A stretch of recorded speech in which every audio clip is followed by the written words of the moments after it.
The entire universe has originated from one supreme element and will merge back into it. This supreme element, called Brahman, is infinite, indivisible, limitless, and complete. The completeness of this Brahman cannot be measured by any numerical or logical means because it is not bound by any limitations. It is eternal, unchangeable, and complete in itself. To understand this, it is necessary to consider: if something emerges from something else, does the original element lose its completeness? The answer is no. For example, if we light a second lamp from a burning lamp, the light of the first lamp does not diminish. Similarly, if this entire creation has originated from Brahman, still there is no change in its completeness. Looking at this concept more deeply, we can understand that this world is merely a changeable form, while the element at its core is indestructible and unchangeable. This completeness pervades the entire world uniformly. Look at the sky. It is infinite. Adding or removing anything doesn't diminish its infinity. In the same way, Brahman exists. This entire existence is an extension of that Brahman. But despite this extension, the integrity, purity, and completeness of the original Brahman remain unchanged. This perspective of seeing the world gives us an extremely important lesson. Everything we see has come from one original element, and that element pervades it. Thus, nothing is independent. The foundation of everything is that one truth. As long as we only see the external form, we see differences and separation. But as soon as we understand that everything has essentially come from one complete element, this difference disappears. This is the fundamental principle of Advaita Vedanta. The same entity resides in all, and that is the Supreme Soul. Now, when we understand that the entire world has originated from that supreme element, we must also understand what our role should be in it. God's presence is in every particle of this world, so we should view everything with respect and reverence. Whatever we use is not just for our selfish fulfillment, but rather part of a divine system. If we understand that we are merely a medium and the real master is God, then we should avoid tendencies of greed, attachment, and hoarding. Human nature is such that it wants to keep things under its control. There is an illusion that possessions, material objects, and worldly comforts are the main purpose of life. But when we understand that everything is pervaded by God and no object can truly be our personal property, this attachment and greed disappear. This is the foundation of contentment and detachment. This ideology brings balance to life, and humans learn to live life properly. Another important aspect is that humans should live life fulfilling their duties. This world is not made just for enjoyment, but it is a field of action for us. We are to perform actions here without desire for results. That is, without expecting rewards. When we accept that this entire world belongs to God, and we are merely instruments in His hands, we begin to see our actions from a new perspective. We are inspired to act beyond our selfishness. When a person desires to live for 100 years in this world, they should always perform actions according to Dharma. They should not act merely for personal gain, but work for the welfare of the entire society and creation. If they adopt this principle, their actions do not become a cause of bondage, but rather elevate them spiritually. A person's karma is their true identity. If someone performs selfless actions without any personal interest, then their actions do not bind them, but rather liberate them. But if they perform their actions with selfishness and attachment, then those same actions bind them to the cycle of rebirth. Therefore, it is said that performing actions is necessary, but how the action is performed is more important. If action is performed with a sense of surrender to God, it becomes pure and paves the way for liberation. From this perspective, we can understand that life is not just for pleasure and comforts, but an opportunity to serve God. This service is not limited to temples or rituals, but should be inherent in our every action. When we help someone, when we do our work with honesty and dedication, when we think about the welfare of others, then we are truly worshiping God. Therefore, in this life, we should continue to perform actions, but we should not have attachment to our actions. We should understand that nothing in this world is permanent, and ultimately everything will merge back into that Supreme Soul. One who understands this truth, for them life becomes a game. They fulfill their duties without any worry, without any fear, because they know that in the end, only that supreme truth will remain. As long as we keep considering this world as our own, we will remain entangled in it. But the day we realize that all this is just a divine play, and we are merely characters, that day all our bonds will cease. This is the state of self-realization. This is the awareness that can free us from the cycle of birth and death. Therefore, we should view this world with a sense of renunciation while living in it, because one who truly renounces is the one who attains the true happiness of this life. Thus, even while living in this world, we should not view it with attachment and infatuation. We should take our actions as spiritual practice and live our life like a sacred journey. This is the ultimate message of the Vedas and Upanishads. This is the profound secret of knowledge that a person who does not recognize the true nature of the soul remains entangled in their own ignorance. The main purpose of life is to move towards self-realization. But when a person becomes entangled in external material achievements, desires, and worldly attachments, they lose the light within themselves. Such people who deny the existence of the soul and consider only the body and senses as truth reach a dark state. This darkness is not just external, but also internal. It is a cycle filled with ignorance, delusion, and sorrow, in which the person becomes entangled and is deprived of their spiritual progress. It is just like a person in deep sleep who is considering the dream world as reality. Until they wake up, they do not experience the truth. Such a person, forgetting the purpose of their birth, indulges only in momentary pleasures. They accumulate material objects, chase after status, wealth, and worldly achievements, but all these are ultimately perishable. They fail to understand that their true form is beyond all these. The soul is immortal, pure, and eternal. But when a person forgets this, they bind themselves to a limited existence. This is self-destruction. Suicide is not just ending the body, but not understanding the existence of the soul and denying its divine form is also self-destruction. Those who are unaware of this truth continue to live in this delusion even after death. Their rebirth also occurs in the same mental state, where they remain deprived of spiritual progress due to ignorance. This is an endless cycle in which they are born again and again, become entangled in worldly desires again and again, and eventually get lost in that darkness from which they never emerge. But a person who embarks on the journey of self-realization can be free from this cycle.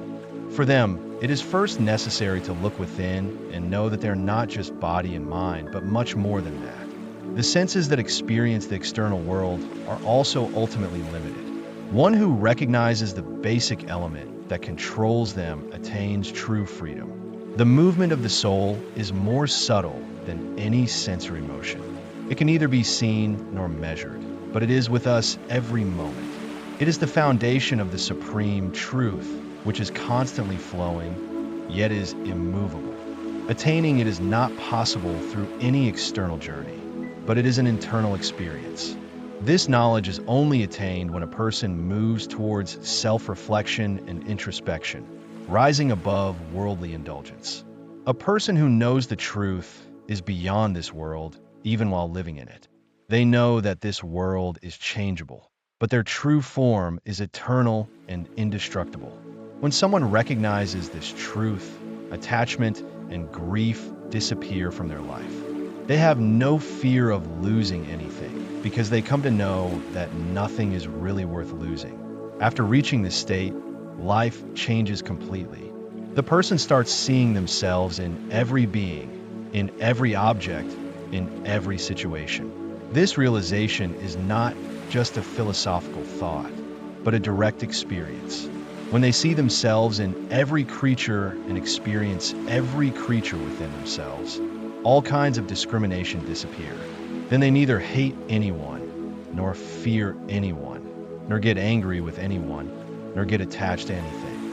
They reach a state of equanimity and contentment. The person who attains this state goes beyond the world while living in it. They do not grieve in any situation because they know that everything is an extension of the same supreme element. This is true knowledge, and this is the state where no fear, attachment, or delusion remains.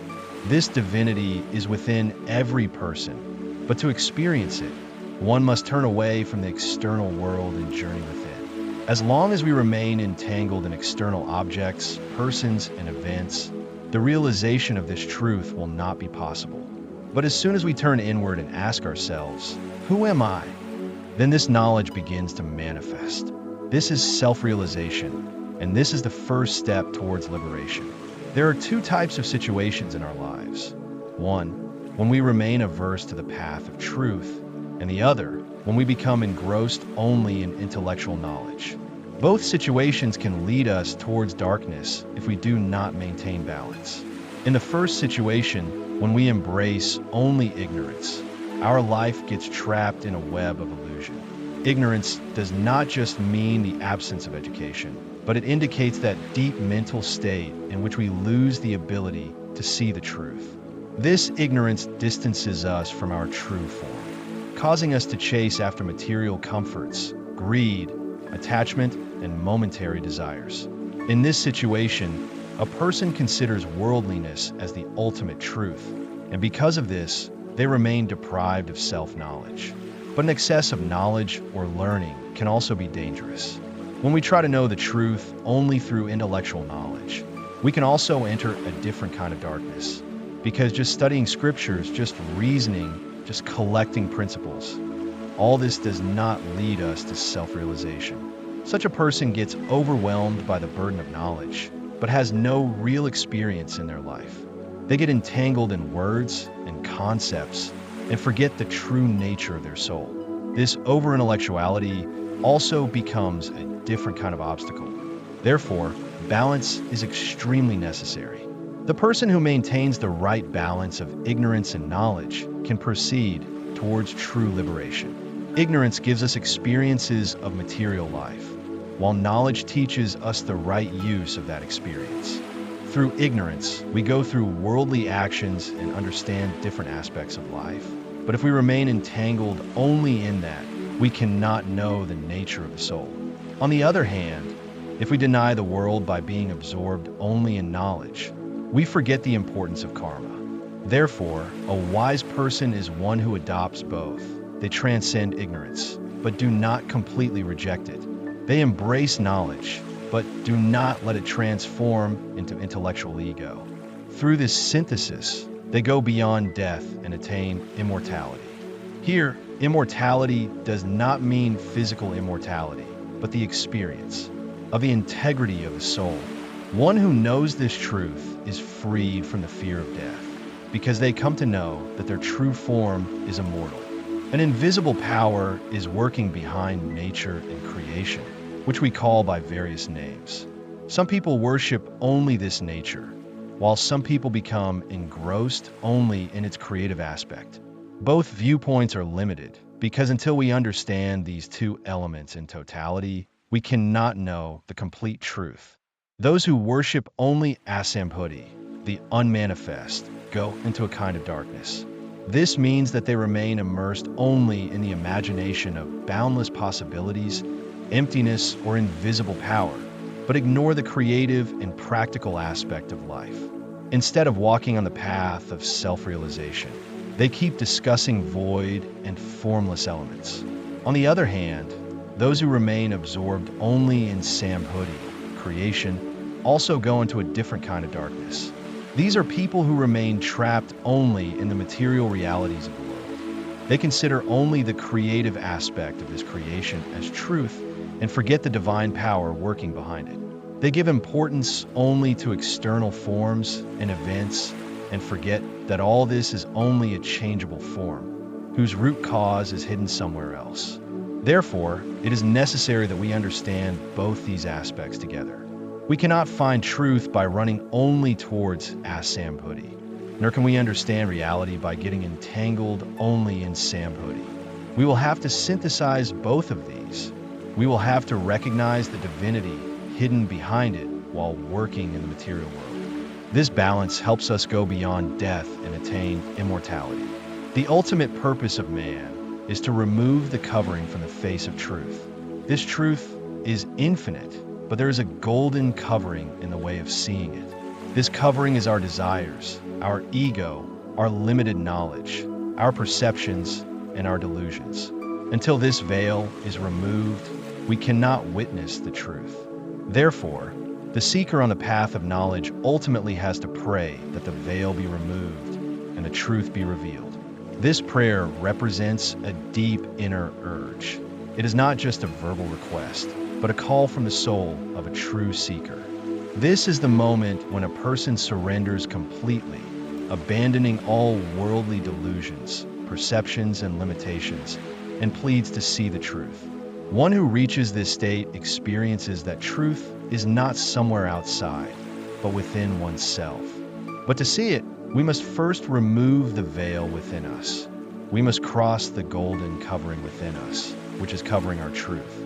This is the final state of self-knowledge, and this is the state where a person experiences complete liberation. The ultimate goal of life is self-realization, and the biggest obstacle in this path is our own limited vision. The sun has been presented here as a symbol, that which illuminates the entire universe, which is the source of life, and which is also present within us as light.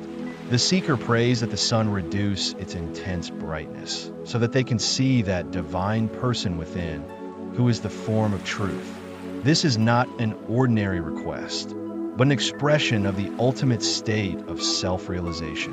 When a person is able to bring their inner mind to the realization that the divine person is who I am, then all their limitations dissolve. This is not an intellectual notion, but a matter of direct experience. That state where the soul recognizes its own divinity. But to see this truth, we have to remove the layers within us. These layers are our ego-based identity, our passions, our desires, and our limited perceptions. As long as these coverings remain, even in the light of the sun, we can only see its rays, not its real form. But when it shows grace and controls its brilliance, then we can see the true form within it. This is the moment when the seeker becomes one with Brahman, Sa Aham Asmi, I am that. This body is mortal. It is made of the 5 elements and will ultimately dissolve into these. Here, the process of death has been presented in a very philosophical and profound sense. The air, which is the basis of life, dissolves into infinity after death. This air is not an ordinary element, but a symbol of all-pervading consciousness. The body, which is physically temporary, is cremated through fire, but the conscious element remains intact.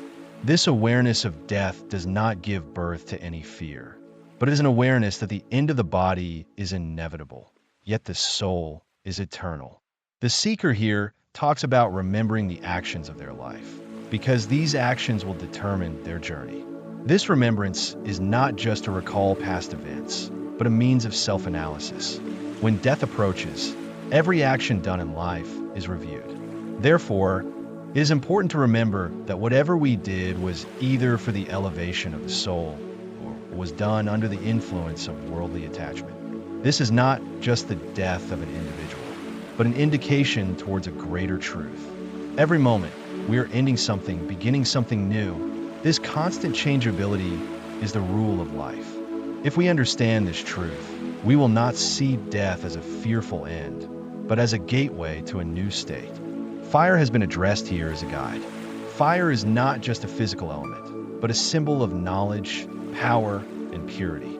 When the end of life approaches, a person prays for fire to lead them on the right path, to destroy the sins, delusions, and disorders within them. This path is not just the path after death, but a desire to move in the right direction at every moment of life. We all make mistakes in our actions somewhere, have flaws in our nature. But the person who recognizes these flaws and wants to remedy them is the one who truly advances on the spiritual path. Here, A prayer is made that fire lead us on paths that are auspicious, that enrich our lives, that lead us towards self-realization. It is also prayed that whatever disorders are within us, they gradually disappear. Sin or fault is not an external thing, but they are delusions and ignorance within us. To remove them, the soul has to come into a state of complete surrender. Ultimately, this life is a journey that goes towards truth. This body is a means, but it is not eternal. Therefore, using the time we have in the right direction is true wisdom. When this awareness comes, then death remains only a change, not an end. Then the person prays to fire, lead me on the right path, destroy the disorders within me, and let me reach that divinity, which is my true form.